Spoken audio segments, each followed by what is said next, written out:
ಸಂಗೊಳ್ಳಿ ಸಂಭ್ರಮದಲ್ಲಿ ನಿಜವಾದ ರಾಯಣ್ಣ ಕುದುರೆ ಏರಿ ಬಂದಿಲ್ಲೋ ಗೊತ್ತಿಲ್ಲ, ಆದರೆ ಇವ್ರನ್ನ ನೋಡ್ತಾ ಇದ್ದಾಗ ಪ್ರತಿಯೊಬ್ಬರು ಹೇಳ್ತಾ ಇರೋದು ಮಯೂರ ಆದಮೇಲೆ ಬಹುಶಃ ಕನ್ನಡದಲ್ಲಿ ಪೌರಾಣಿಕ ಪರಿಪೂರ್ಣ ಕನ್ನಡ ಚಿತ್ರ ಅಂತ ಹೇಳಿದ್ರೆ ಸಂಗೊಳ್ಳಿ ರಾಯಣ್ಣ.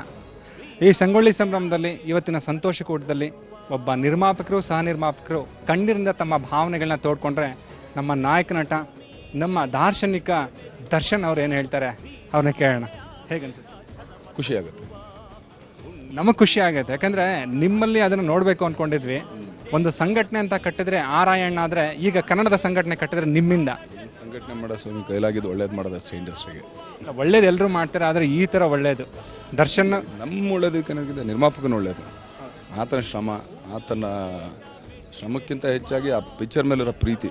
ಒಂದು ನಾನು ಹೇಳೋಕ್ಕೆ ಇಷ್ಟಪಡ್ತೀನಿ, ಯಾಕಂದ್ರೆ ಸುಮಾರು ಜನ ಯಾರ್ಯಾರು ಸಿನಿಮಾನ ಪ್ರೀತಿಸಿದಾರೋ ಅವ್ರಿಗೆ ಯಾವತ್ತೂ ಸಿನಿಮಾ ಮೋಸ ಮಾಡಲಿಲ್ಲ.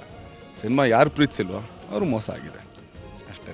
ಯಾಕೆಂದರೆ ಅವರ ಕನಸಲ್ಲಿ ರಾಯಣ್ಣ ಬಂದಾಗಲೆಲ್ಲ ದರ್ಶನ್ ಮಾತ್ರ ಆ ಪಾತ್ರಕ್ಕೆ ಯೋಗ್ಯರು ಅರ್ಹರು ಅಂತ ಅವರು ಪ್ರತಿನಿತ್ಯ ಅನ್ಕೋತಾ ಇದ್ದಿದ್ದು. ಸುಮಾರು 3 ವರ್ಷಗಳ ತಪಸ್ಸಿನ ಫಲವಾಗಿ ನಿಮಗೆ ಬಿಸ್ತಮ್ಮ ಚಿತ್ರದಲ್ಲಿ ಕತ್ತಿ ಕೊಟ್ಟ ಹಾಗೆ ಕನ್ನಡ ತಾಯಿ ಭುವನೇಶ್ವರಿ ಈ ಒಂದು ಅದ್ಭುತವಾದಂತಹ ದಾಖಲೆಯ ಯಶಸ್ಸಿನ ಕಿರೀಟವನ್ನು ತೊಡಿಸಿದ್ದಾರೆ. ಹೇಗನ್ಸುತ್ತೆ? ನಾವು ದಾಖಲೆ ಮಾಡೋದಕ್ಕೆ ನಾವು ಯಾರು ಇದರಲ್ಲಿಲ್ಲ. ಏನು ಸಿನಿಮಾ ಮಾಡಿದ್ವಿ, ಸಿನಿಮಾ ಚೆನ್ನಾಗಿ ಕೊಡಬೇಕು, ನಿರ್ಮಾಪಕನಿಗೆ ಒಳ್ಳೇದಾಗಬೇಕು, ಆತನ ಶ್ರಮಕ್ಕೆ ತಕ್ಕ ಪ್ರತಿಫಲ ಸಿಗಬೇಕು ಅಷ್ಟೇ. ಇವತ್ತು ಕರ್ನಾಟಕಾದ್ಯಂತ ಅಲ್ಲದೆ ಬೇರೆ ಭಾಷೆಯಲ್ಲಿಯೂ ಇದನ್ನು ತರ್ಜುಮೆ ಮಾಡಿದ್ರೆ ಬಹುಶಃ ಜಗತ್ತಿನ 7-8 ಅದ್ಭುತಗಳಲ್ಲಿ ಮತ್ತೊಂದು ಅದ್ಭುತವಾಗಬಹುದು. ಯಾಕೆಂದರೆ ಬೇರೆ ಭಾಷೆಗಳಲ್ಲಿ ಪೌರಾಣಿಕ ಚಿತ್ರ ಎಷ್ಟರ ಮಟ್ಟಿಗೆ ಅದ್ರ ವ್ಯಾಪಾರೀಕರಣವಾಗಿ ಸೃಷ್ಟಿಯಾಗಿದ್ದು ನೋಡಿದ್ವಿ. ಇಲ್ಲಿ ಎಲ್ಲೂ ವ್ಯಾಪಾರೀಕರಣ ಕಾಣಲ್ಲ. ಕೆಂಚವ್ವ ಹೇಳಿದ್ದು ಒಂದು ಮಗ ಮನೆ ಕಾಯೋಕ್ಕೆ, ಇನ್ನೊಬ್ಬ ಮಗ ನಮ್ಮ ಕನ್ನಡ ಚಿತ್ರೋದ್ಯಮವನ್ನು ಕಾಯೋಕ್ಕೆ. ದೇಶ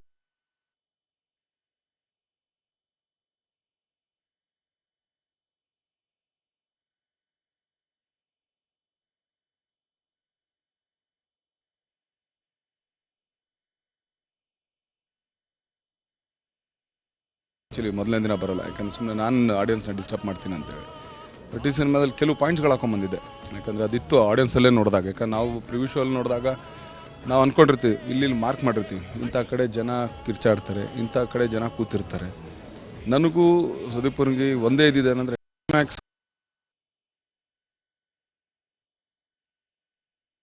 ಬರ್ತದೆ ಅಲ್ಲಿಂದ ಸಾರ್ ಕ್ಲೈಮ್ಯಾಕ್ಸಲ್ಲಿ ನೀವು ಎಸ್ಕೇಪ್ ಆಗಿಬಿಡ್ಬೇಕಾಯ್ತು.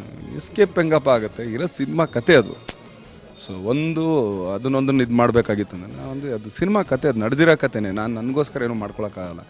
ಸೊ ನನ್ನ ಸುದೀಪನ್ಗಳೇ ನೋಡಿ ಮಗ, ಇಲ್ಲಿ ಯಾರಾನು ಎದ್ದು ಬಿಟ್ರೆ ನಾವು ಸೋತ್ಬಿಡ್ತೀವಿ, ತಡಿ ನೋಡೋಣ ಅಂತೇಳಿ ಇಬ್ಬರು ಆ ಒಳಗಡೆಯಿಂದ ಪ್ರೊಜೆಕ್ಷನ್ ರೂಮ್ ಒಳಗಡೆಯಿಂದ ಕಾಯ್ತಾ ಇದ್ವಿ. ಖಂಡಿತ ಅಲ್ಲಿಗೆ ಬಂದಾಗ ಎಷ್ಟು ಪಿನ್ ಡ್ರಾಪ್ ಸೈಲೆಂಟ್, ಥಿಯೇಟ್ರಲ್ಲಿ ಒಂದು ಕಿರ್ಚಾಟ ಇಲ್ಲ, ಅರ್ಚಾಟ ಇಲ್ಲ. ಎಲ್ಲರೂ ಆ ಕ್ಯಾರೆಕ್ಟರ್ನ ಅಷ್ಟೊಂದು ಎಂಜಾಯ್ ಮಾಡ್ತಿದ್ರು. ಅಂದರೆ ಒಂದಿನ ಕೂತಲ್ಲೇ ಯಾವುದೊಂದು ಫೋನ್ಗಳು ಕೂಡ ನನಗೆ ಕಾಣಿಸ್ಲಿಲ್ಲ. ಯಾರನ್ನು ಕಿವಿಲಿ ಫೋನ್ ಇಟ್ಕೊಂಡಾಗಲಿ ಇದಾಗಲಿ. ಸರ್ ನೋಡಿ ಮಗ ಇಲ್ಲಿ ಮಾಡೋದಲ್ಲ, ಸದ್ಯಕ್ಕೆ ಗೆದ್ವಿ ಅಂತ ಅನ್ಕೊಳ್ಳ, ನಡಿ ಓಡೋಣ ಅಂತ ಇಬ್ಬರು ಹೊಟ್ವಿ ಅಲ್ಲಿಂದನೇ. ನೀವು ಹೇಳಿದ್ರಿ, ನಾನು ಎಲ್ಲೋ ಒಂದು ಕಂಠದಾನ ಮಾಡಬೇಕಾದ್ರೆ ಈ ಉತ್ತರ ಕರ್ನಾಟಕದ ಶೈಲಿ ಆಗಿರ್ಬೋದು, ಅದನ್ನು ಒಕ್ಕೊರ್ಲಿನಿಂದ ಅದೇರಿಳಿತವನ್ನು ಇಳಿಸೋದಾಗಿರ್ಬೋದು, ಆಗಲ್ಲ ಅಂತ ಓಡೋಗಿದ್ರಿ. ಈಗ ನಿಮ್ಮ ಧ್ವನಿ ಕೊಟ್ಟು ಅದನ್ನು ಅನುಕರಣೆ ಮಾಡ್ತಾ ಜನ ಈಗ ಕಂಠಪಾಠ ಮಾಡ್ತಾ ಇದ್ದಾರೆ. ಅಲ್ಲಿ ನೀವು ಅಂದ್ಕೊಂಡಿದ್ದು ಇಲ್ಲಿ ನೇರವಾಗಿ ನೋಡಿದ್ದು ಹೇಗನ್ಸುತ್ತೆ? ಎಲ್ಲ ಒಂದು ಇದು ಉತ್ತರ ಕರ್ನಾಟಕ ಭಾಷೆನೇ, ಆದರೆ ರಾಯಣ್ಣ ಬರೀ ಉತ್ತರ ಕನ್ನಡಕ್ಕೆ ಮಾತ್ರ ಸೀಮಿತ ಅಲ್ಲ, ಇಡೀ ನಮ್ಮ ದೇಶಕ್ಕೆ ಸೀಮಿತ. ಸೊ ಇಲ್ಲಿರೋ ಜನಗಳು, ಯಾಕಂದರೆ ನಮ್ಮಲ್ಲಿ ಒಂದು 5-6 ಭಾಷೆಗಳಿದೆ. ಈಗ ಮಂಡ್ಯ ಕಡೆ ಹೋದರೆ ಅದೇ ಒಂದು ಭಾಷೆ ಇದೆ. ಮಂಡ್ಯದಿಂದ ಮಳ್ಳೊಳ್ಳಿಗೆ ಅಬ್ಬಿ ತಬ್ಬಿ ಹಿಂಗಂದ್ರೂ ಕೂಡ 40 ಕಿಲೋಮೀಟ್ರ್. ಬಟ್ ಇಲ್ಲಿಗೂ ಅಲ್ಲಿಗೂ ಶೈಲಿ ಬೇರೆ ಇದೆ. ಅದರಿಂದ ಮೈಸೂರಿಗೆ ಬೇರೆ ಇದೆ, ಬೆಂಗಳೂರಲ್ಲಿ ಬೇರೆ ಇದೆ. ಸೊ ಈ ರಾಯಚೂರು ಆಗ್ಬೋದು, ಗುಲ್ಬರ್ಗ, ಆ ಕಡೆನೇ ಒಂದೊಂದು ಕಡೆಗೆ ಒಂದೊಂದು. ಇವತ್ತು ಮಂಗಳೂರಲ್ಲೇ ಒಂದು ಭಾಷೆ. ಅದರಿಂದ ಒಂದು ಕಾಮನ್ ಲ್ಯಾಂಗ್ವೇಜ್ ಮಾಡೋಣ ಅಂತೇಳಿ ಹೆಚ್ಚು ಅದಕ್ಕೂ ಒತ್ತಡ ಕೊಡ್ದಂಗೆ, ಹೆಚ್ಚು ಇದಕ್ಕೂ ಇದು ಮಾಡ್ದಂಗೆ. ಸೊ ಸ್ವಲ್ಪ ಎಲ್ಲ ಜನಗಳಿಗೂ ಕ್ಲೀನಾಗಿ ಕೂತ್ಕೊಂಡು ಅರ್ಥ ಆಗಂಗೆ ಭಾಷೆನ ನಾವು ಇದು ಮಾಡಿದ್ದು. ಸೊ ಅದನ್ನು ಸ್ವಲ್ಪ ಜನ ಇಲ್ಲ ಉತ್ತರ ಕನ್ನಡದ ಹಂಗೆ, ಉತ್ತರ ಕನ್ನಡ ಇದು ರಾಯಣ್ಣ ಬರೀ ಉತ್ತರ ಕನ್ನಡಕ್ಕೆ ಮಾತ್ರ ಸೀಮಿತ ಅಲ್ಲ. ಸೊ ಅದಕ್ಕೋಸ್ಕರ ಎಲ್ಲರೂ ಅರ್ಥ ಆಗಲಿ ಅನ್ನೋದಕ್ಕೋಸ್ಕರ ನಾವು ಸ್ವಲ್ಪ ಅಲ್ಲಿದ್ದ ಭಾಷೆ ಇಲ್ಲಿದ್ದ ಭಾಷೆ ಎಲ್ಲ ಸ್ವಲ್ಪ ಮಿಕ್ಸ್ ಮಾಡಿದ್ವಿ. ಒಂದು ಸಂಘಟನೆಗೆ ನಿಜವಾಗ್ಲೂ ಭಾರತ ಸ್ವಾತಂತ್ರ್ಯ ಯೋಧರು ಅಂತ ಹೇಳಿದಾಗ ರಾಯಣ್ಣನ ನೋಡಿ ಈ ಬಾಲ್ ಗಂಗಾಧರ ತಿಲಕ್ ಇರ್ಬೋದು, ಮಹಾತ್ಮ ಗಾಂಧೀಜಿ, ನೆಹರು ಇವರೆಲ್ಲ ಬಂದಿದ್ದು ಆ ಹಾದಿಲೆ.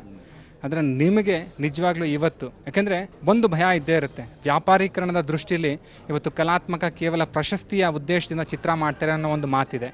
ಈಗ ಪೌರಾಣಿಕ ಚಿತ್ರ ಅಂದರೆ ಒಂದು ಭಯ ಇರುತ್ತೆ ನಿರ್ಮಾಪಕರಿಗೆ, ನಿರ್ದೇಶಕರಿಗೆ. ದರ್ಶನ್ ಈಗ ತಲೆ ಎತ್ತಿ ನೋಡಬೇಕಾದಂತಹ ಸ್ಥಾನದಲ್ಲಿದ್ದಾರೆ. ಅವರು ತಾರೆ ಹೇಗೆ ಅಂದರೆ ಸದಾಕಾಲ ಮಿನುಗ್ತಾ ಇರೋದು, ಹಗಲಿರ್ಬೋದು ರಾತ್ರಿ ಇರ್ಬೋದು. ಈ ಚಿತ್ರ ಬಿಡುಗಡೆಗೆ ಮೊದಲು ನಿಮ್ಮ ಒಂದು ಕಳವಳ ಹೇಗಿತ್ತು? ಬಿಡುಗಡೆ ಆದಮೇಲೆ ಈಗ ಈ ಒಂದು ರಾಯಣ್ಣನ ಈ ಸಂಭ್ರಮದಲ್ಲಿ ಹೇಗನ್ಸುತ್ತೆ? ಇಲ್ಲ, ಯಾವತ್ತೂ ಹಿಟ್ಟು ಫ್ಲಾಪ್ ಯಾವತ್ತೂ ಮನ್ಸಿಗೆ ತೊಗೊಂಡಿಲ್ಲ. ಸಿನಿಮಾ ಚೆನ್ನಾಗಿತ್ತಾ, ಓಕೆ ಗುಡ್ ಆ್ಯಂಡ್ ಫೈನ್ ಅಂತೀನಿ. ಸಿನಿಮಾ ಫ್ಲಾಪ್ ಆಯಿತು, ಅದರಲ್ಲಿ ಏನು ಮೈನಸ್ ಇದೆ ಒಂದ್ಸಲಿ ಚೆಕ್ ಮಾಡಿಬಿಟ್ಟು ಓಕೆ ನೆಕ್ಸ್ಟ್ ಸಿನಿಮಾದಲ್ಲಿ ರಿಪೀಟ್ ಆಗಬಾರ್ದು. ಬಟ್ ಪೌರಾಣಿಕ ಮಾಡಿದಾಗ ಒಂದೇ ನಾನು ಕೇಳ್ಕೊಂಡಿದ್ದು, ಎಲ್ಲೂ ಆ ಪಾತ್ರಕ್ಕೆ ಒಂದು ತುಚ್ಛ ಆಗಬಾರ್ದು. ಅದು ಎಷ್ಟು ಪವಿತ್ರವಾಗಿದೆಯೋ ಅದಕ್ಕೆಲ್ಲೂ ಮೈಲಿಗೆ ಮಾಡಬೇಡ್ರಿ, ಅದೊಂದು. ಅದಾದಮೇಲೆ ನೆಕ್ಸ್ಟ್ ಬಂದಿದ್ದು ದಯವಿಟ್ಟು ಬುಕ್ಗಳು ರೆಫರ್ ಮಾಡಿದ್ದೀರಾ. ಆಮೇಲೆ ಇದ್ರ ಬಗ್ಗೆ ಸುಮಾರು ಕೃತಿಗಳು ಸುಮಾರು ಜನ ಬರೆದವ್ರು. ಒಂದೊಂದನ್ನೇ ನೀವು ತೊಗೊಂಡ್ರೆ ನಾನು ನಿಜವಾಗ್ಲೂ ಹೇಳ್ತೀನಿ, ಇದು ಒಂದು ದಿನದಲ್ಲಿ ತೋರ್ಸೋಕ್ಕಾಗಲ್ಲ ಸಿನಿಮಾ.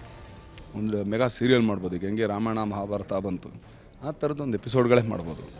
ಸೊ ನಮಗೊಂದು ಟೈಮ್ ಲಿಮಿಟ್ಸ್ ಅಂತ ಏನಿದೆ, ಈಗ 3 ಗಂಟೆಲಿ ಸಿನಿಮಾ ತೋರಿಸ್ಬೇಕು ಅಂದರೆ, ಸೊ 3 ಗಂಟೆಲಿ ನಾವು ಎಷ್ಟೆಷ್ಟು ಎಲಿಮೆಂಟ್ಸ್ ಆ ಪಾತ್ರಕ್ಕೆ ಏನೇನು ತೋರಿಸ್ಬೋದೋ ಅದಷ್ಟು ಹಾಕಿದ್ದೀವಿ.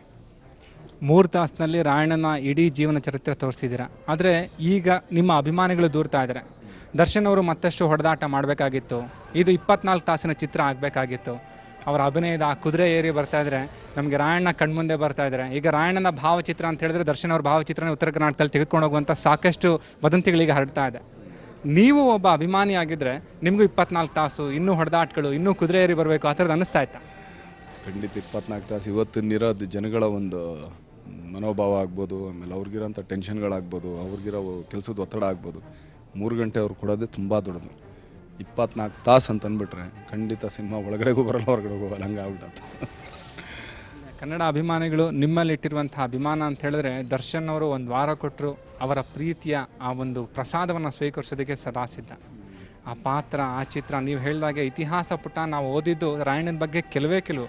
ಆದರೆ ನಿಮ್ಮ ಪಾತ್ರದಲ್ಲಿ ಆ ಗಾಂಭೀರ್ಯ, ಆ ನಡೆ ನುಡಿ, ಆ ಹಾವಭಾವ, ಸ್ವಭಾವ, ಪರಕಾಯ ಪ್ರವೇಶ ನಿಮ್ಮನ್ನು ಎಷ್ಟು ಆವರಿಸ್ಕೊಂಡಿತ್ತು ಅಂತ ಹೇಳಿದ್ರೆ ಬಹುಶಃ ನಿಜವಾಗ್ಲೂ ನಿಮ್ಮ ಅಭಿಮಾನಿಯಾಗಿ ನಾನು ಹೇಳಕ್ಕೆ ಇಷ್ಟಪಡ್ತೀನಿ. ಇನ್ನೊಂದು ಹೇಳ್ಬಿಡ್ತೀನಿ ಚಂದ, ನನ್ನ ನಿಜವಾಗ್ಲೂ ಪರಕಾಯ ಪ್ರವೇಶ ಇದೆಲ್ಲ ನಂಗೆ ಗೊತ್ತಿಲ್ಲ. ಏನಂದರೆ ಆ ಪಾತ್ರಕ್ಕೆ ಏನೇನು ಬೇಕು ಅಷ್ಟೇ ಹೋಮ್ವರ್ಕ್ ಮಾಡ್ಕೊಂಡಿದ್ದು. ದೊಡ್ಡವ್ರು ಹೇಳಿದರೆ ಕೆಲವರು ಮಾಡ್ತಾರೂ ಕೂಡ. ಇವತ್ತು ಆ್ಯಕ್ಚುಲಿ ನಮ್ಮ ಫೈಟ್ ಮಾಸ್ಟರ್ ಬಂದಿರೋ ಇದು ಪಳ್ಳಿರಾಜ್, ಅವ್ರು ಹೇಳಿದ್ರಲ್ಲ ಸರ್ ಸೆಟ್ಟಲ್ಲಿ ನೋಡಿದ್ರೆ ಓಡಾಡ್ಕೊಂಡು ಜಾಲಿ ಮಾಡ್ಕೊಂಡು ಎಲ್ಲೋ ಗೇಲಿ ಮಾಡ್ಕೊಂಡಿದ್ರಿ, ಅದು ಹೆಂಗೆ ಸರ್ ಇದನ್ನೇ ಈ ಸೀನ್ಗಳು ನಡಿಬೇಕಾದ್ರೆ ನಾನು ಇದ್ದೆ, ಬಟ್ ಹೆಂಗೆ ಅಂತ ಒಂದೇ ನಾನು ಅದಕ್ಕೇ ನನಗೆ 2 ಮುಖ ಅಂತ ನಾನು ಹೇಳೋದು, ಒಂದು ಈ ಕಡೆ ಒಂದು ಆ ಕಡೆ. ಹಾಗೆ ಪಾತ್ರಕ್ಕೂ ಅಷ್ಟೇ, ಪಾತ್ರ ಇನ್ನೇನು ಸ್ಟಾರ್ಟ್ ಕ್ಯಾಮ್ರಾ ಅಂದಾಗ ಸ್ವಿಚ್ ಆನ್ ಮಾಡ್ತೀನಿ, ಆಫ್ ಅಂದ ತಕ್ಷಣ ಕಟ್ ಮಾಡಿಬಿಡ್ತೀನಿ, ಅಷ್ಟೇ ನಂಗೆ ಗೊತ್ತಿರೋದು. ನಾನು ಅವತ್ತು ಕೇಳಿದೆ, ಇವತ್ತು ಕೇಳಿದೆ, ಬಹುಶಃ ಇದಕ್ಕೋಸ್ಕರ ನಿಮಗೆ ಬೇರೆ ರೀತಿಯ ಶಕ್ತಿ ಭುವನೇಶ್ವರ್ ಏನಾದರೂ ಕೊಟ್ಟಿಲ್ಲ. ಕತ್ತಿ ಹಿಡಿಬೇಕಾದ್ರೆ, ಕುದುರೆ ಏರಬೇಕಾದ್ರೆ, ಸಂಭಾಷಣೆ ಹೇಳಬೇಕಾದ್ರೆ, ಬ್ರಿಟಿಷರ ವಿರುದ್ಧ ಆ ಟೀಕಾ ಪ್ರಹಾರ ಮಾಡಬೇಕಾದ್ರೆ ಬಹುಶಃ ಎಷ್ಟು ಮಟ್ಟಿಗೆ ನೀವು ಹೇಳಿದ್ರಿ ನನಗೆ ಪರಕಾಯ ಪ್ರವೇಶ ಅರಿವೇ ಇಲ್ಲ ಅಂತ. ರಾಯಣ್ಣ ನಿಮ್ಮನ್ನು ಅಷ್ಟು ಆವರಿಸ್ಕೊಳ್ಬೇಕಾದ್ರೆ ನಿಮಗೆ ಆ ಶಕ್ತಿ ಎಲ್ಲಿಂದ ಬರ್ತಾ? ರಾಯಣ್ಣ ಹೌದು ದೇವಮಾನವ ಅವ್ರದ್ದೊಂದು ಇಟ್ಕೊಳ್ಳೋಣ, ಬಟ್ ಆದರೆ ಇವತ್ತು ಏನೇ ಶಕ್ತಿ ಏನೇ ಆ ಪಾತ್ರದಲ್ಲಿ ತೋರಿಸಿರೋ ಎಲ್ಲ ಅಭಿಮಾನಿ ಕೊಟ್ಟಿರೋ ಶಕ್ತಿಗಳು, ಆ ಶಕ್ತಿನೇ ನನಗಿರೋದು ಇವತ್ತು. ನಿಜವಾಗ್ಲೂ ಅವ್ರ ಅಭಿಮಾನಕ್ಕೆ ಜೀವನ ಪೂರ್ತಿ ನನ್ನ ಇಡೀ ಖಾನ್ದಾನೇ ಚಿರಋಣಿ ಆಗಿರ್ತೀವಿ ಅಂತ ಹೇಳ್ತೀನಿ. ಇದಕ್ಕಿಂತ ದೊಡ್ಡ ಪದ ನಂಗೆ ಗೊತ್ತಿಲ್ಲ.